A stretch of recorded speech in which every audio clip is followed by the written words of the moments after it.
ایک یتیم بچے کی کہانی کو تاریخ بدلنے والی شخصیت کی داستان کے طور پر کیسے پیش کرتا ہے؟ بالکل، اور اس کہانی کی جو سب سے دلچسپ بات مجھے لگی وہ یہ ہے کہ یہ کردار ثابت قدمی اور ایک مقصد کی کہانی ہے۔ صحیح۔ یہ ویڈیو اسے اس زمانے کی دنیا کے آپ کہہ سکتی ہیں کہ تاریک ترین دور میں امید کی ایک کرن کی پیدائش کے طور پر پیش کرتی ہے۔ چلیں تو پھر شروع سے شروع کرتے ہیں۔ کہانی ہمیں لے جاتی ہے 570 عیسوی کے مکہ میں۔ جی، جسے یہ سورس ایک تاریخ دور کہتا ہے، مطلب بت پرستی، قبائلی جنگیں، سماجی ناانصافی، ہر طرف یہی تھا۔ اسی ماحول میں محمد صلی اللہ علیہ وسلم کی پیدائش ہوتی ہے، اور پیدائش سے پہلے ہی وہ اپنے والد کو کھو چکے تھے۔ تو آغاز ہی بڑا ڈرامائی ہے۔ یہاں یہ سورس ایک بہت واضح تضاد قائم کرتا ہے۔ ایک طرف تو معاشرتی زوال ہے اور دوسری طرف ایک بچہ ہے جو ان تمام برائیوں سے بالکل پاک ہے۔ اور پھر ان کا نام محمد، یعنی جس کی تعریف کی جائے، رکھنا، جیسا کہ ویڈیو میں ذکر ہے، یہ تقریباً ایک پیشن گوئی کی طرح لگتا ہے۔ اچھا، یہ ایک ایسے کردار کی بنیاد رکھ رہا ہے جو ماحول سے متاثر ہونے کے بجائے ماحول کو بدلنے والا ہے۔ پھر چھوٹی عمر میں والدہ اور دادا کا سایہ بھی سر سے اٹھ جاتا ہے، جی، اور وہ اپنے چچا ابو طالب کی کفالت میں آ جاتے ہیں۔ لیکن جو بات مجھے ہمیشہ حیران کرتی ہے وہ یہ ہے کہ ان تمام مشکلات کے باوجود ان کی جوانی کی پہچان ان کی سچائی بنتی ہے۔ ہاں، اور دیانتداری۔ لوگ انہیں الامین اور الصادق کہنے لگتے ہیں، دیانتدار اور سچا۔ اور یہ الامین کا لقب کوئی معمولی بات نہیں تھی، یہ ان کا برانڈ بن گیا تھا، ہے نا؟ بالکل۔ یہ ظاہر کرتا ہے کہ نبوت کے اعلان سے کئی دہائیاں پہلے ان کا کردار ہی ان کی سب سے بڑی پہچان تھا۔ صحیح۔ اور یہی ان کی آئندہ کی دعوت کی بنیاد بنتا ہے۔ لوگ ان کے پیغام پر تو شک کر سکتے تھے، لیکن ان کے کردار پر انگلی اٹھانا وہ تقریباً ناممکن تھا۔ ان کی 40 سالہ زندگی ایک کھلی کتاب تھی۔ اور اب کہانی میں ایک ایسے کردار کی آمد ہوتی ہے جو نہ صرف ان کی زندگی بلکہ اس پوری تحریک کا رخ بدل دیتی ہیں۔ حضرت خدیجہ۔ جی، حضرت خدیجہ۔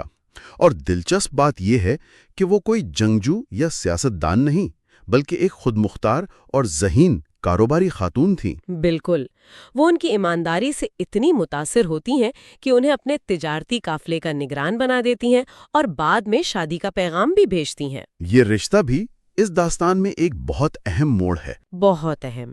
سورس اس سے صرف ایک شادی کے طور پر نہیں بلکہ ایک ایسی شراکت داری کے طور پر پیش کرتا ہے جو محبت اور گہرے باہمی احترام پر مبنی تھیں۔ وہ ان سے عمر میں بڑی تھیں، زیادہ تجربہ کار، دولت مند۔ اس کے باوجود انہوں نے ان کی صلاحیت اور کردار کو پہچانا۔ صحیح۔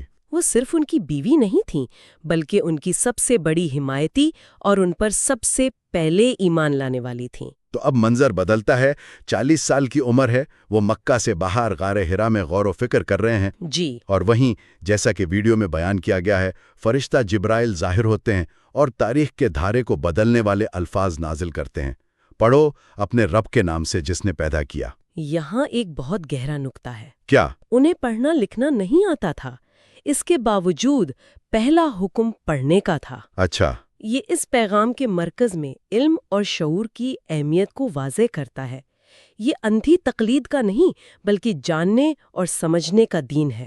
اور اس واقعے کے بعد ان کا شدید خوف زدہ ہو کر گھر لوٹنا اور حضرت خدیجہ کا انہیں تسلی دینا۔ جی، ان کے الفاظ، اللہ آپ کو کبھی رسوا نہیں کرے گا، کیونکہ آپ رشتوں کو جوڑتے ہیں، سچ بولتے ہیں اور کمزوروں کا بوجھ اٹھاتے ہیں۔ یہ ان کے 40 سالہ کردار کا خلاصہ ہے۔ ابتدائی طور پر دعوت خفیہ رکھی گئی، اور جو پہلے لوگ ایمان لائے ان کی ترکیب بڑی دلچسپ ہے۔ ہاں، یہ فہرست بہت کچھ بتاتی ہے۔ ان کی بیوی خدیجہ، ان کے نوجوان کزن علی، ان کے آزاد کردہ غلام زید اور ان کے بہترین دوست ابوبکر۔ اگر ہم غور کریں تو یہ ابتدائی جماعت ایک سٹارٹ اپ ٹیم کی طرح لگتی ہے نا؟ واہ، یہ اچھا نکتہ ہے۔ خدیجہ کے پاس سرمایہ اور سماجی وقار تھا، ابوبکر کے پاس کاروباری طبقے میں اثر و رسوخ، علی نوجوان نسل کی نمائندگی کر رہے تھے اور زید معاشرے کے سب سے کمزور طبقے کی علامت تھے۔ تو یہ پیغام شروع سے ہی سب کے لیے تھا؟ بالکل،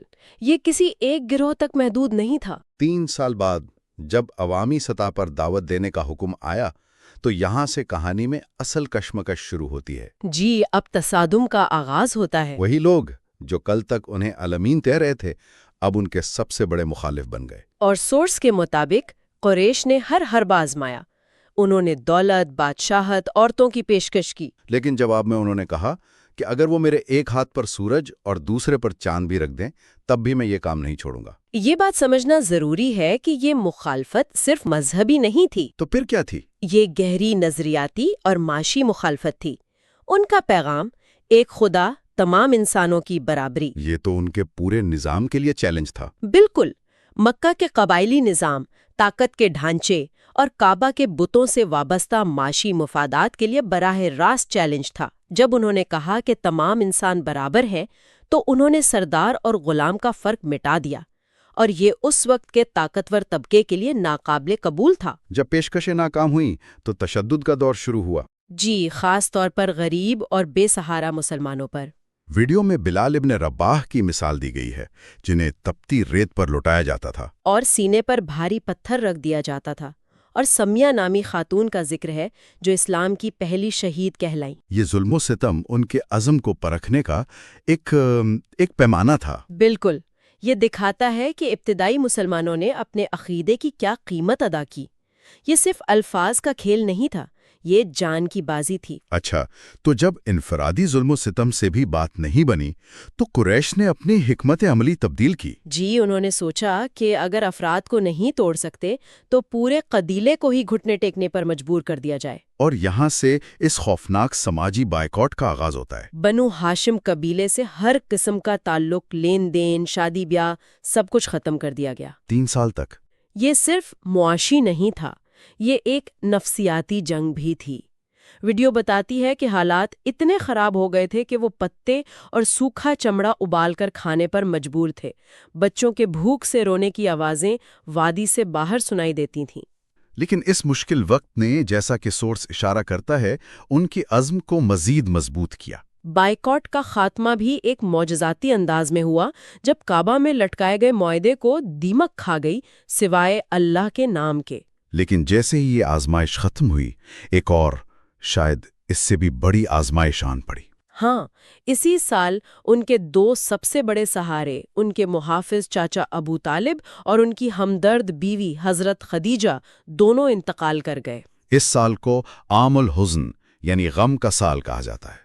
ذرا ایک لمحے کے لیے اس نقصان کی شدت کا اندازہ لگائیں۔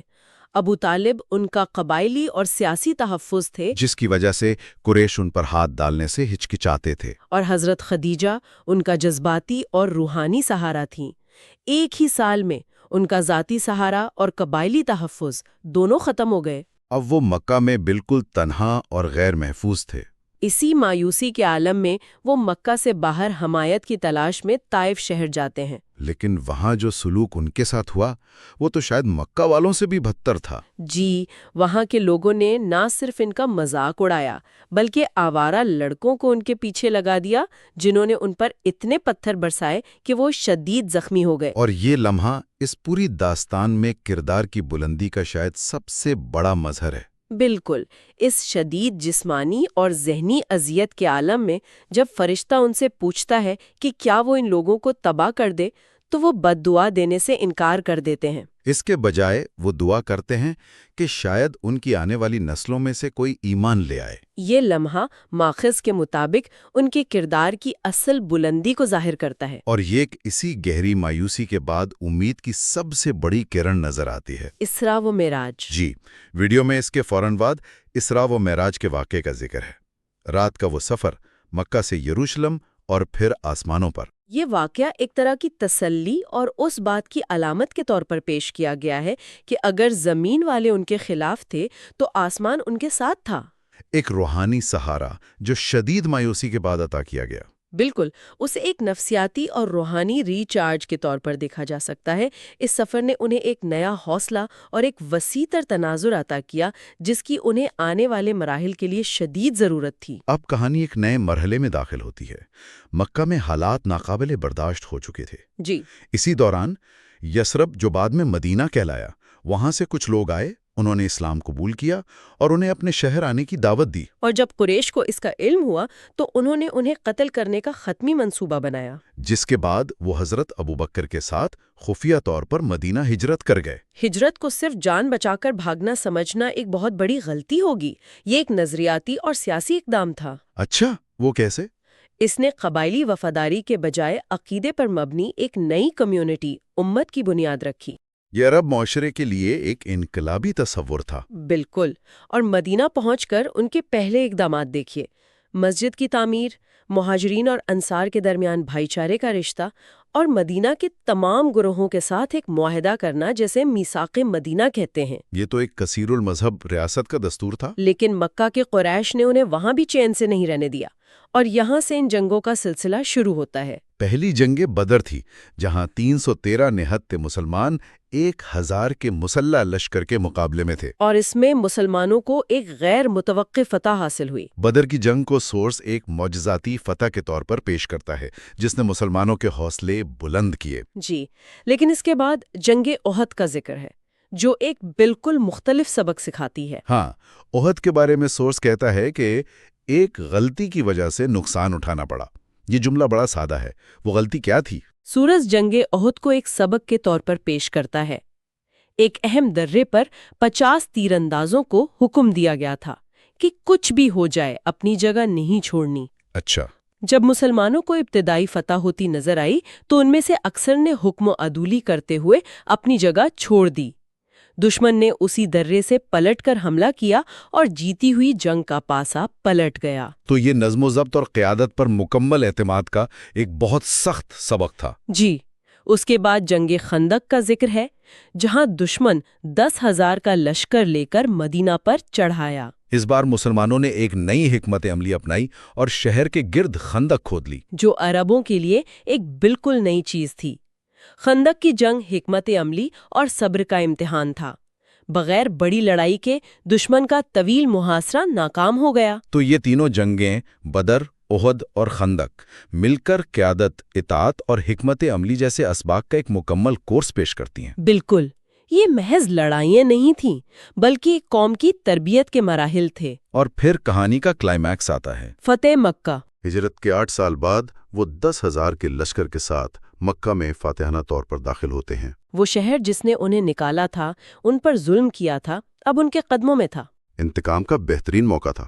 اور انہوں نے کیا کیا؟ انہوں نے عام معافی کا اعلان کر دیا، اپنے بدترین دشمنوں سے کہا، جاؤ تم سب آزاد ہو۔ یہ لمحہ اس داستان کا عروج ہے۔ بالکل، یہ دکھاتا ہے کہ 20 سال سے زیادہ کی جدوجہد، ظلم اور تکلیف کا انجام طاقت کا بے رحمانہ مظاہرہ نہیں، بلکہ غیر مشروط